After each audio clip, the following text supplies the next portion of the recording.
Bismillahirrahmanirrahim. Assalamualaikum warahmatullahi wabarakatuh. Selamat pagi semuanya. Perkenalkan, saya Ahmad Thorik Al-Majdi dengan NIM E1R022101 dari Universitas Mataram, Prodi Pendidikan Matematika. Di sini saya akan membahas tentang proyek Stardust atau statistika dasar saya mengenai tingkat kebahagiaan kuliah di UNRAM dan tingkat kepuasan terhadap fasilitas di UNRAM. Sebelumnya, yang terhormat Bapak Dr. Hanus Baidowi MSI dan Ibu dosen Nimade Intan Kertiani SPD MPD. Bagaimana dengan datanya? Simak lebih lanjut.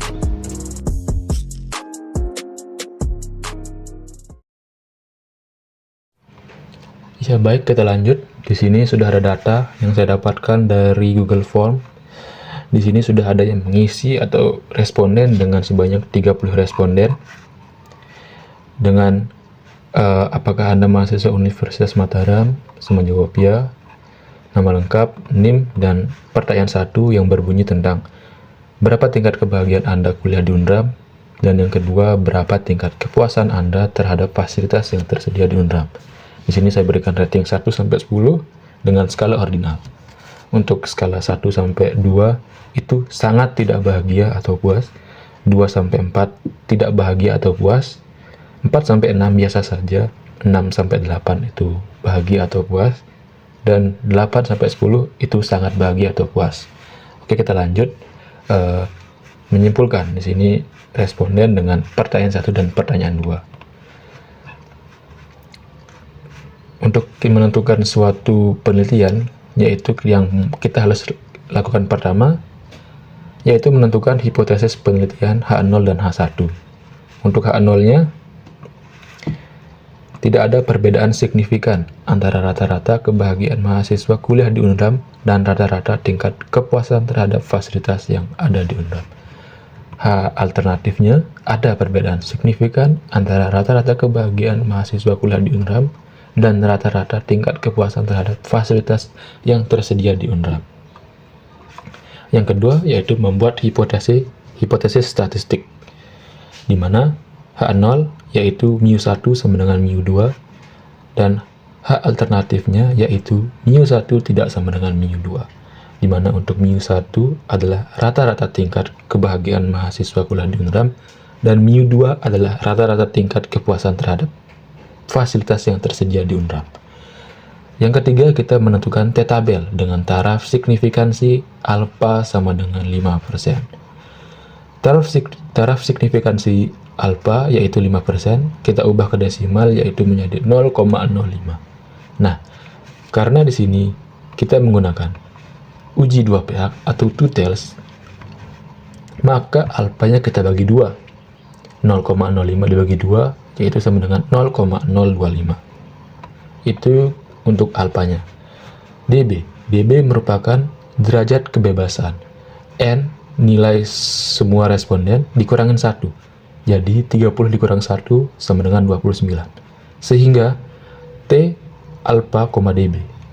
T-nya T alfa 0,025 dan DB 29 yaitu 2,045. Jika kalian ingin menemukan bagaimana cara dapat 2,045, kalian tinggal searching di Google tabel nilai T. Di sini kita gunakan T 0,025 dan DB-nya 2,29 yaitu 2,45. Yang keempat, kita menentukan uji yang digunakan. Uji yang kita gunakan kali ini yaitu menggunakan uji T sampel berpasangan atau paired t-test. Kenapa kita menggunakan uji T sampel berpasangan? Dengan menggunakan uji T berpasangan ini, kita dapat menentukan apakah ada perbedaan yang signifikan dalam penelitian antara dua aspek yang berbeda dalam satu kampus. Ini juga berguna untuk mengetahui apakah ada aspek tertentu yang mungkin memerlukan perhatian lebih atau perbaikan. Adapun syarat untuk menggunakan uji T berpasangan ini, tentu yang pertama adalah data yang berpasangan. Yang kedua, adanya pengukuran interval atau rasio. rasio yang saya gunakan di sini rating 1 sampai 10. Dan yang terakhir adalah datanya harus berdistribusi normal. Artinya dari satu pasangan ini tidak boleh mempengaruhi atau bergantung pada nilai dari pasangan lain. Jadi dia harus mengisi sesuai dengan pengalaman yang ia alami. Yang kelima, kita menggunakan kriteria pengujian.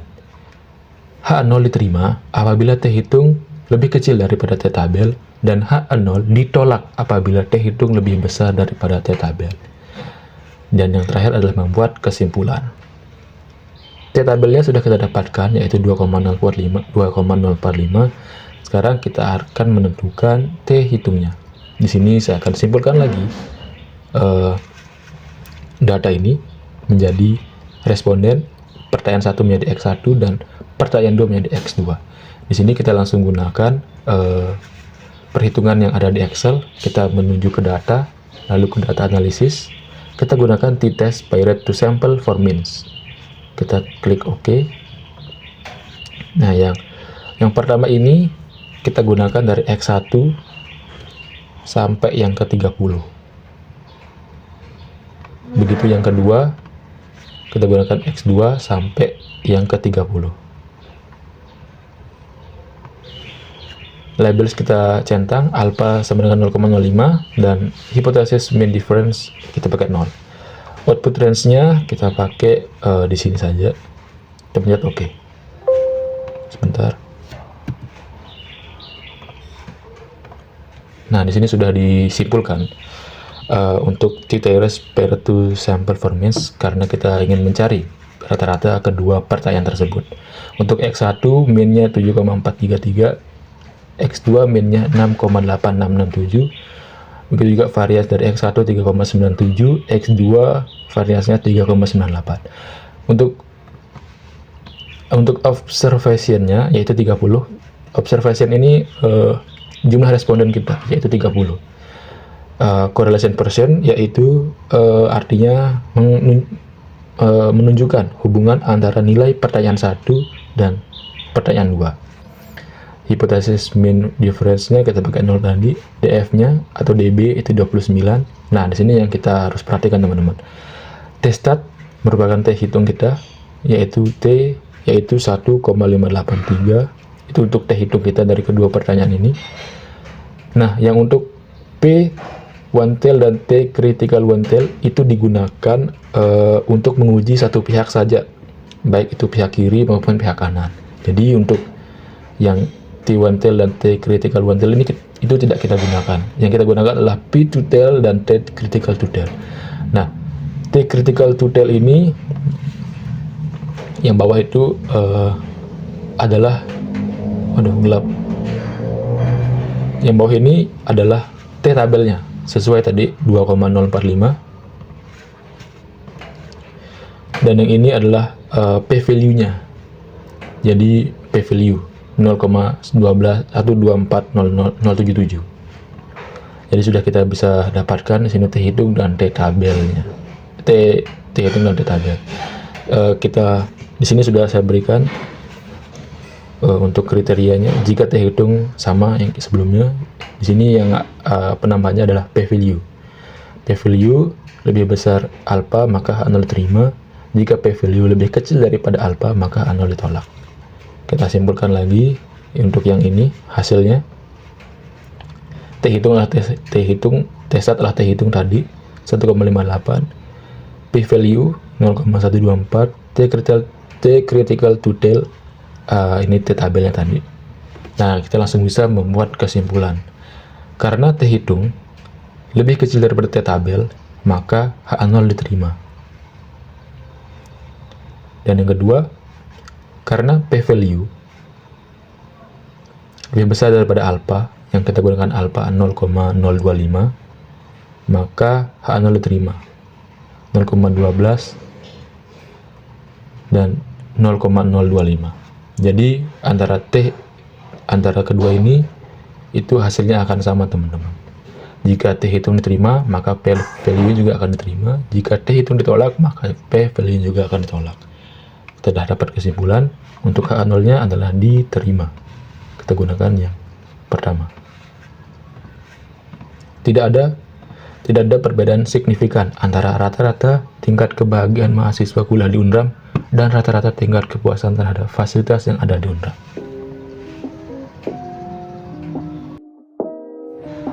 Baik, mungkin itu saja yang bisa saya sampaikan dari pengujian data hipotesis saya.